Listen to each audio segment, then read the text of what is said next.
The latest series in the Code Geass franchise, Rozé of the Recapture, began streaming on Disney Plus last week on June 21st. I didn't talk about it at the time as I was still working my way through the original Code Geass series, but now it is the second week, we have the second episode, so let's talk about the first two episodes and whether I liked them or not. But before I get into my thoughts, I want to hear from you guys, so head on down to the comment section below and let me know what you thought of these first two episodes if you've seen them. And while you're there, please do leave a like on this video and subscribe if you are a fan of Mecha anime content. I want to see plenty more videos like this in the future. Let me say right off the bat, this video will contain spoilers for those first two episodes, so if you haven't seen them, go check them out, they are on Disney Plus. Or if you don't care about spoilers, then feel free to just continue watching. I want to start by talking about the first episode. This was a really fantastic premiere, and I was honestly shocked by how good it was. Not only does it establish the world in terms of what's going on at this point in time, it also establishes the characters, it establishes the mystery element that we've got going on,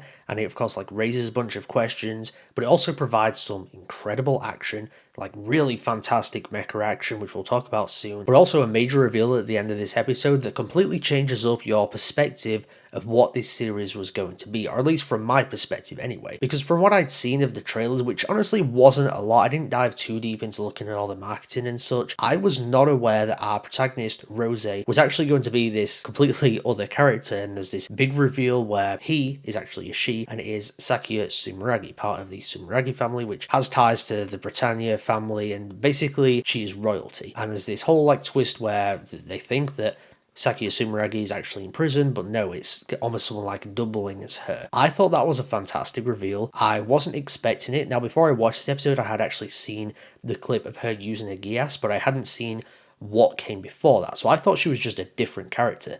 I didn't realize it was actually Rozé. So there are definitely some similarities to the way that they have played that out in comparison to Lelouch, where he's essentially, a character that's kind of in hiding, but also not at the same time. He's a Britannian prince who is basically posing as a regular Britannian that goes to school, and there's nothing overly special about him. And they've done a similar thing here, but they've tweaked it just a little bit, where this is literally someone in disguise, and I appreciate that. It harkens back a little bit to Lelouch's initial character setup, but also kind of has its own spin on it and does things different enough where you can definitely separate the two, and Sakuya doesn't really feel like just a copy-paste Lelouch. Also with her Geass ability as well, they've done that a little bit differently, where she's got this choker on which not only changes her eye appearance, but also changes her voice so that she can actually resemble what Rozé is supposed to resemble, but also the ability, or the specific Geass ability, is similar where she can command people, but it's more so through hearing as opposed to the eyes.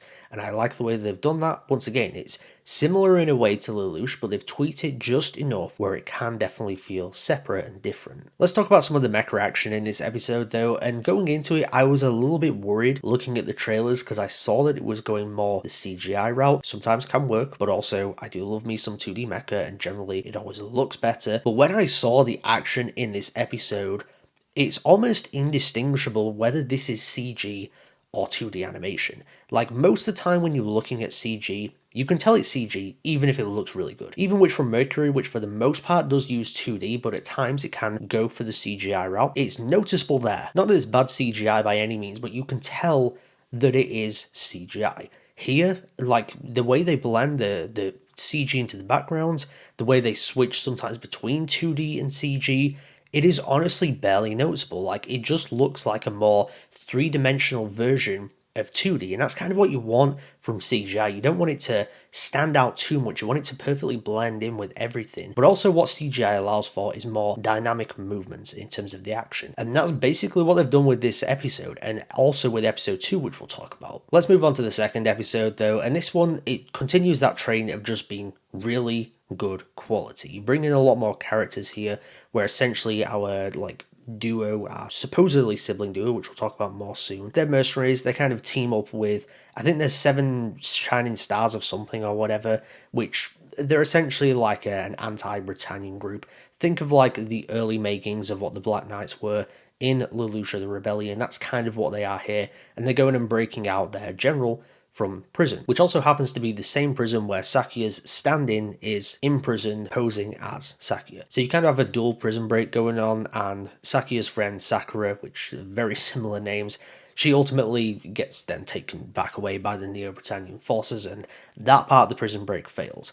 But because it's a prison break, you also get really great action. We get some more reveals about Ash, we showcase him fully in action, and probably the most notable thing to come out of this episode is the final reveal. Ash isn't actually Sakuya, Rosé's brother, which I kind of expected, and I had a feeling that they would utilize Geass in that way. What I wasn't expecting though is that Ash is actually the killer of Sakuya's father, and then she is using him as a fake brother in order to get her friend out, and then she's going to discard him and get rid of this person.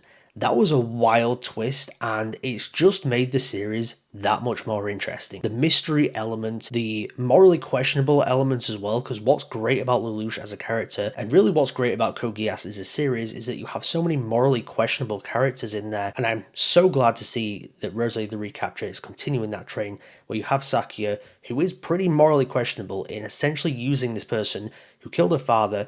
She's like making him pose as a brother to her or brother to her alter ego. It sounds a bit complicated when I'm talking about it, but once you've watched the series, if you have seen it or if you haven't and you don't care about spoilers, it will make more sense then. But there's morally questionable motivations in here, and the way that characters are utilizing certain people and using them as pawns is interesting stuff. I think that final reveal is so good, where you have a sibling relationship or sibling dynamic, except now you know the real reason behind it. And this is shaping up to just be damn good storytelling, like what Lelouch of the Rebellion is. It's nice to see Code Geass back on top form with its storytelling, and this series so far, it is great. I am very excited for episode 3 and to continue watching it. If you guys would like to see me continue to cover this on a weekly basis though, let me know. I'm not 100% sure whether I will, but I guess I'll see how this video does and see if there's interest for it. But overall, I am very impressed with Rozé the Recapture so far. Episode 1 was a fantastic premiere, and episode 2 just continued off of that with the final reveal, which just makes things much more exciting. I cannot wait for these next episodes to come. Hopefully it can live up to how good Lelouch of the Rebellion is, because I gotta be honest, these first 2 episodes, I think they might be even better than what the start of Lelouch of the Rebellion was. But those are my thoughts on the first 2 episodes of Code Geass, Rozé of the Recapture.